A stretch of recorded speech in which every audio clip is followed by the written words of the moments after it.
여러분 안녕하십니까? CFC 팩트체크입니다. 오늘은 부천 해림교회 복귀 원칙대로 하면 된다는 주제로 팩트를 체크해 보겠습니다. 부천 해림교회가 분쟁이 벌어져서 교단을 탈퇴하고 교단 소속을 변경했었습니다.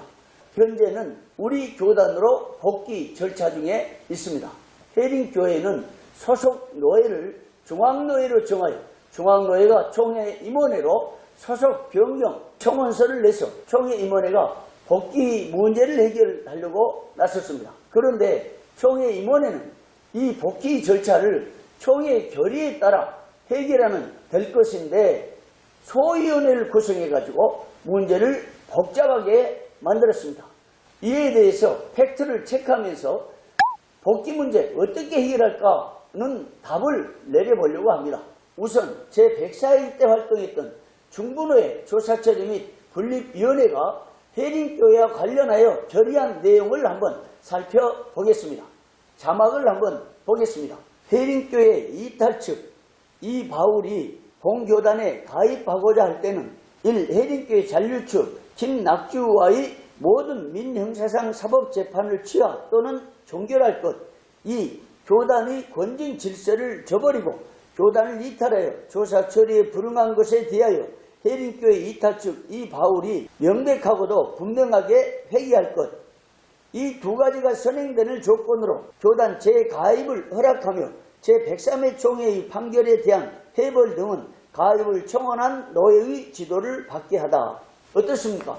이 중부노회 조사처리 및 분립위원회의 결의 내용은 제105회 총회 때 보고되어 이미 총회 결의 효력을 갖게 된 것입니다.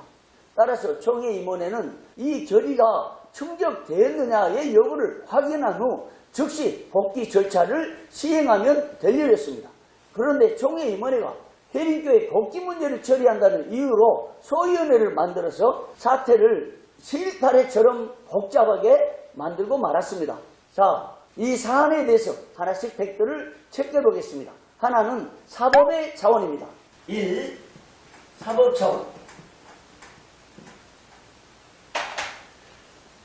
총회임원회가 각 사안을 해결할 때 헌법과 규칙과 결의, 본부행정 원칙을 준수하면서도 또 이 문제의 벽에 부딪힐 때는 사법의 판결을 겸허하게 받아들여야 됩니다. 그래서 사안이 발생할 때는 총회법과 사법의 두 가지 측면을 엄격하게 잣대로 재서 사태를 해결해야 한다는 것입니다. 그래서 해림교회 복귀 절차에 대해서는 먼저 사법의 문제를 파악해 보려고 하는 것입니다. 이 사법에 있어서는 대법원 판례가 나오고 있습니다. 왜 이 대법원 판례를 얘기하느냐? 이와 관련해서 소위원회가 양측의 합의 조건으로 10억 내지 3억을 내면 좋겠다는 제안을 했다고 합니다. 이것은 있을 수 없는 일입니다. 왜 그런가? 교회가 분쟁 중에 단체나 개인이 이탈해가지고 나갔을 때는 이탈 측에서는 잔존 교회의 재산권에 대해서 어떤 권리도 없다는 대법원 판례가 나왔습니다. 이 판례 내용을 한번 영상으로 보시기를 바랍니다. 2006년도 대법원에서 나온 판례인데요. 2004-37775 전원 합의체 판결입니다. 교인들은 교회 재산을 총유의 형태로 소유하면서 사용 수익할 것인데 일부 교인들이 교회를 탈퇴하여 그 교회 교인으로서의 지위를 상실하게 되면 탈퇴가 개별적인 것이든 집단적인 것이든 이와 더불어 정정교회의 총유재산의 관리 처분에 관한 의결에 참가할 수 있는 지위나 그 재산에 대한 사용 수익권을 상실하고 정정교회는 잔정교인들을 구성으로 하여 실체의 동일성을 유지하면서 존속하며 정정교회의 재산은 그 교회에 소속된 잔정교인들이 총유로 귀속됨이 원칙이다. 어떻습니까? 교회를 탈퇴한 단체나 개인은 어떤 경우에도 잔정교회의 재산권을 주장할 수가 없으며 재산에 대한 권리가 없어진다는 이 판례가 새롭게 나온 것입니다. 해림교회가 분쟁이 벌어졌을 때 이 판례에서 언급한 잔정교회란 이 바울 측과 교회의 건물을 소유하고 있는 전 교인을 의미하는 것입니다. 그리고 이탈측, 탈퇴측은 김낙주, 당시에 한 집사가 나가서 교회를 개척한 것인데 후에 김낙주가 담임으로 청빙되어 왔습니다. 그러므로 지금 이 해림교회에 대해서 해림교회를 이탈한 김낙주 측은 이탈 측으로서 이 교회에 대한 어떤 재산권을 행사할 수도 없는 것입니다. 이것이 대법원 판례입니다. 그런 상황에서 총회 임원회가 이 이탈 측에 해림교회 이 마을 측이 이탈 측에 10억 내지 10억, 처음에는 10억을 제안했다고 그래요. 그 나중에는 3억 정도를 제안했다고 그래요. 이런 제안 자체가 이 사법의 판례에 비춰볼 때 황당하고 있을 수 없는 제안이죠.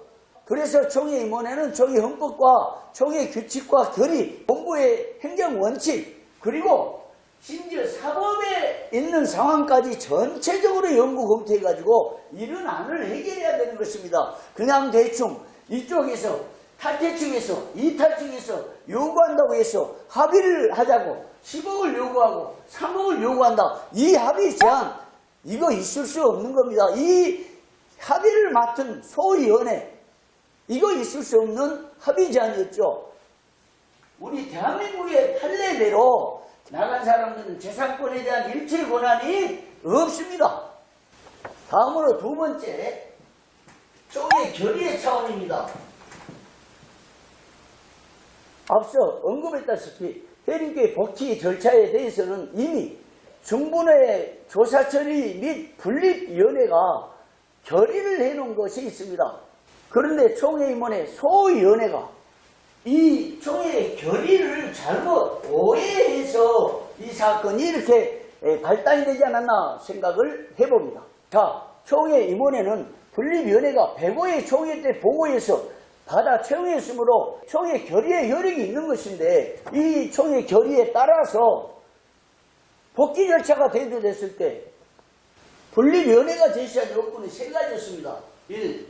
민영사상 취하 2. 회계 사과 3. 노예 지도. 자, 취하 문제 봅시다. 취하 문제에 대해서 분립위원회는 이 바울이 복귀를 원할 경우에 모든 민영사상에 소송을 취한다. 이미 취하 의사를 밝혔어요. 그 다음에 회개하고 사과하겠다는 의사도 밝혔어요. 그리고 중앙노예를 선택해서 중앙노예 지도를 받겠다고 입장을 표현했습니다. 그러면 분립위원회가 결의해 놓은 이 세 가지 조건 다 충족됐잖아요. 그런데 뭐 때문에 소위원회를 구성한 겁니까? 가사 이 김낙주 측에서 소를 취하지 않아가지고 뭔가 소를 제기한다고 해도 이 결의에 의해서 취하고 사과하고 회개하고 너희 지도를 받는다고 확실한 입장을 밝혔기 때문에 그냥 결의 이행하면 되는 거예요.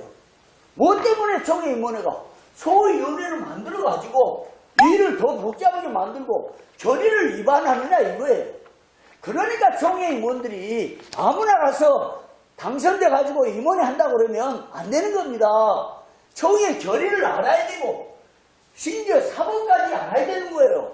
그냥 총회임원회 자리에 앉았다고 뭐 해결하려고 나섰는데 이 사건을 꼭 이 모습처럼 복잡하게 실타래처럼 만들어버리고 말았습니다. 총회석이 그렇게 하면 안 되죠.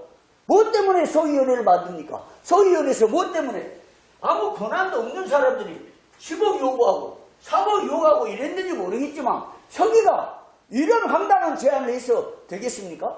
이건 상식 이하죠. 총회 정치를 할 때 총회 임원들이 상식 이하의 결정을 한다거나 상식 이하의 행동을 하는 것은 반드시 뭐가 문제가 있는 거예요. 여러분들 시청자들이 이거 판단해 보세요. 상식 이하의 결정한 건 뭐가 있겠습니까? 우리는 합격할 수 없는 거예요. 왜 그런데 다 해결된 걸 가지고 이렇게 일을 복잡하게 만들고 실타래처럼 정말로 어렵게 만들냐는 거예요.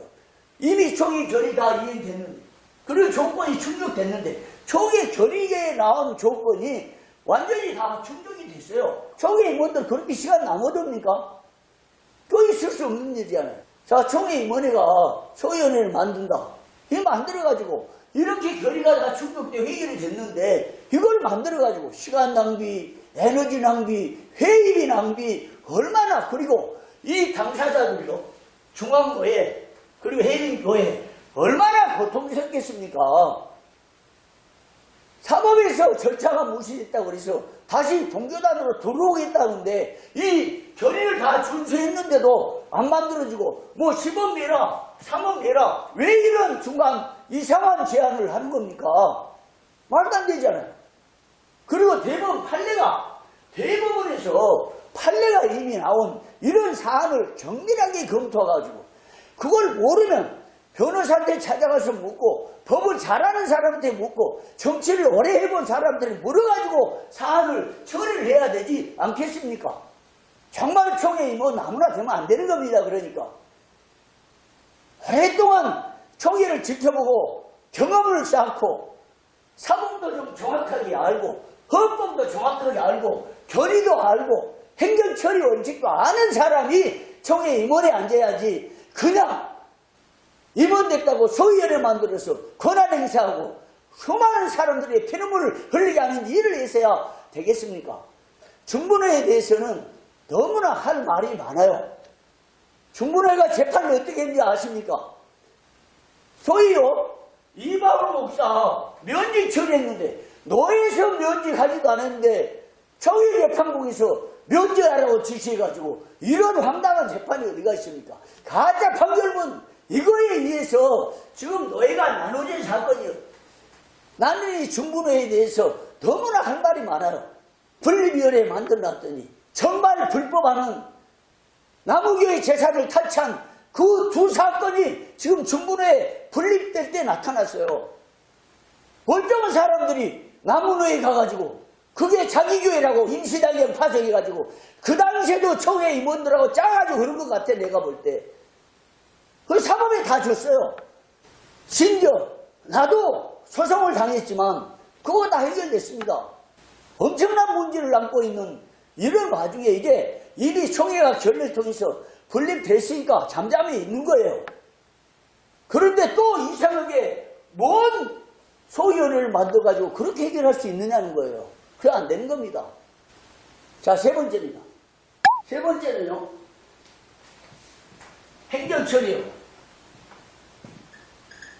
행정처리는 간단합니다. 지금 해림교회는 별명부에 있잖아요.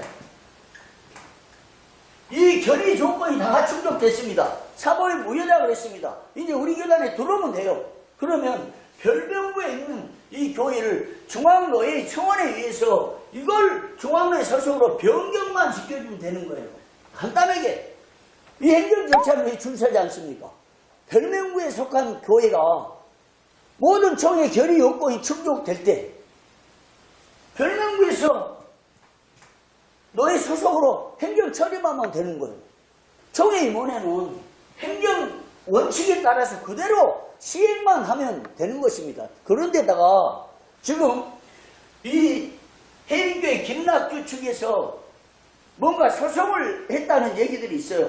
그러면 총회 임원회가 소치하를 한다고 한쪽에서는 했는데 소송을 계속 한다고 할 때 여기에 대해서 총회 결의를 준수하지 않을 때는 불이익을 줘야 될 거 아니에요? 뭐가 무섭고 뭐가 약점이 잡히고 뭐가 끌린 일이 있어서 총회 임원회가 소송한다고 나선 이 측에 편을 들어가지고 이 일을 처리하지 못하는 거예요. 이게 우리는 납득할 수 없는 겁니다. 이게 상식 밖이라는 거예요. 뭔가 있는 거 아닙니까? 그렇다고 그러면 자, 총회 임원회 이렇게 얘기를 하면 안 됩니다.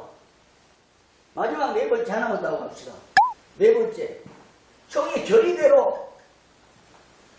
총회 결의대로 소위원회는 복귀 절차 이행하면 되는 것입니다. 더 이상 주저할 것도 없습니다.